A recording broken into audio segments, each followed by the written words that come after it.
তোরা নাচের মধ্যে এত নাচ কেন? আরে নাচতে কইছে এই জন্যই তো এত নাচ।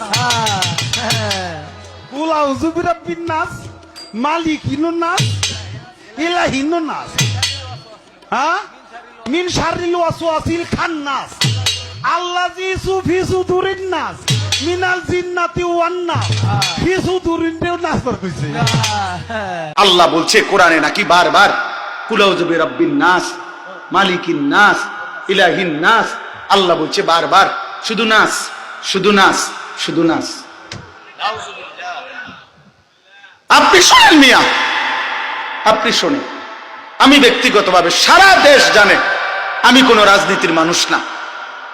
আমার এই এলাকার মানুষও জানে আমি আজকে 10 বছর এই এলাকায়, আমি কোন রাজনীতির মানুষ না।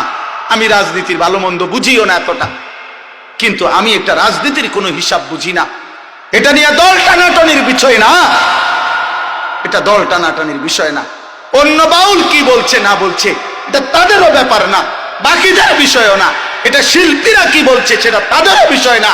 কিন্তু এই বেঈমান আবুল সরকার নামে যেই বেঈমান, যেই মুশরিক আল্লাহকে বিদ্রুপ করেছে, এর ফাঁসি, এর ন্যায্য বিচার, এর রাষ্ট্রীয় বিচার বাংলার জমিনে হতেই হবে। এটা হতেই হবে। আল্লাহ বলছে কোরআনে নাকি বারবার কুল আউযু বিরাব্বিন নাস, মালিকিন নাস, ইলাহিন নাস। আল্লাহ বলছে বারবার শুধু নাস, শুধু নাস, শুধু নাস। শোনেন মিয়া, এই আসমান সৃষ্টির পর থেকে পৃথিবীর প্রথম মানুষ থেকে আজকে পর্যন্ত পৃথিবীতে বহু মানুষ বহু কুফরি করছে, শিরিক করছে, আল্লাহ তাআলার হুকুমের নাফরমানি করছে।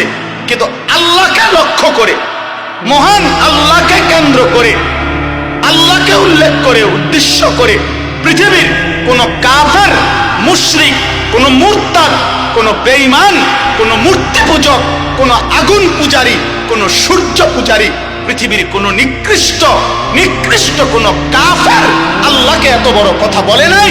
এই মানিকগঞ্জের আবুল সরকার নামে ওই বাউল বেঈমান আল্লাহকে যে পরিমাণ কথা বলেছে, এই বেঈমান সরাসরি বেঈমান, এই বেঈমান প্রকাশ্য বেঈমান। মহান আল্লাহকে লক্ষ্য করে কোন মূর্তি পূজক এত বড় কথা বলে নাই, কোন মুশরিক এত বড় কথা বলে নাই, কোন বেঈমান এত বড় কথা বলে নাই। আপনাদের আমার বলার মতো ক্ষমতা নাই। ওই বেঈমান এটা কি বলছে মুখ দিয়া, আমি এই পর্যন্ত কোন মাহফিলে এটা বলছি কথা এটা, কিন্তু ওই কইছেটা কি এটা আমার মতো বলার মতো জবান নাই। আপনারা শুনেন ওই কি বলছে, ও আল্লাহকে লক্ষ্য করে কি বলছে। হায় হায়, আমার এই 92-95 ভাগ মুসলমানের এই পবিত্র বাংলাদেশে মুসলিম পরিচয় দিয়ে বাউল গানের নামে একজন বেঈমান এত বড় জঘন্য কথা, সে পরিষ্কার বলতেছে আল্লাহর ব্যাপারে এত জঘন্য কথা কল্পনাও করা যায় না।